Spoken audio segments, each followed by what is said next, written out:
Welcome back to my channel. তো জানি last ভিডিওটা আর এটার মধ্যে গ্যাপটা অনেকটা লম্বা হয়ে গেছে। আর আমার চ্যানেলটাও একদমই নতুন। আমার অবশ্যই এতটা গ্যাপ দিয়ে ভিডিও দেওয়া উচিত হচ্ছে না। কিন্তু দেখো, আমি চ্যানেলটা ক্রিয়েট করেছিলাম বাইক রিলেটেড কনটেন্টের জন্য। আর আমার আগের যে বাইকটা ছিল R15 ভার্সন 3, যেটা দেখেছিলে তোমরা সবাই ব্ল্যাক। তো সেটাকে আমি কিছু পার্সোনাল কারণের জন্য সেল করে দিই। তো সেটা কেন সেল করেছি সেটা অন্য কোনো ভিডিওতে বলবো নিশ্চয়ই তোমাদের।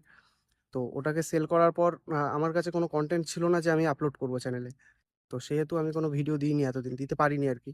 তো তারপরে ওটাকে সেল করার পর আমি গাড়ি খুঁজছিলাম।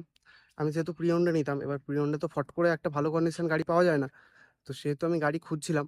ফাইনালি আমি একটা গাড়ি পেয়েছি, আমি নিয়েছি সেটাকে। চলো গাড়িটা তোমাদের দেখাই, যেটাকে আমি এখন নিয়েছি। এটা হচ্ছে পালসার এনএস, এটা 200।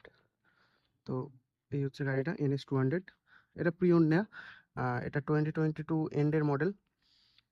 তো গাড়িটাকে ভালো কন্ডিশনে পেয়ে গেলাম বলে নিয়ে নিলাম। দেখিয়ে দিলাম তোমাদের এই NS 200। তো এটা এখন আমি চালাচ্ছি। তো এটার ওপর নেক্সট ভিডিও আসছে চ্যানেলে। আর আমি একটা জিনিস ভেবেছি যে আমার শুধু পার্সোনাল গাড়ির ওপর না, আমার কিছু বন্ধু বান্ধবের গাড়ি, সেগুলো নিয়েও আমি ভাবছি ভিডিও দেবো এই চ্যানেলে। তো জানিও এই গাড়িটা কেমন হয়েছে। আর আমার আগের R15টা ভালো ছিল না, NS 200। অবশ্যই R15 আলাদা জিনিস, NS 200 আলাদা জিনিস। তো ওটা আমি কিছু পার্সোনাল কারণে সেল করেছি, ওটা আমি তোমাদের নেক্সট কোনো ভিডিওতে অবশ্যই বলবো। আর বাইং ডিটেলসও আমি তোমাদের দেবো নেক্সট ভিডিওতে। পুরো কিছু মডিফিকেশন করিয়েছি আমি অলরেডি। তো আরও কিছু করাবো। তো সেগুলো নিয়েও একটা ভিডিও না হয় বানাবো খুনি। তো এই যে কিছু কিছু করিয়েছি, বাট আরও করানোর বাকি আছে।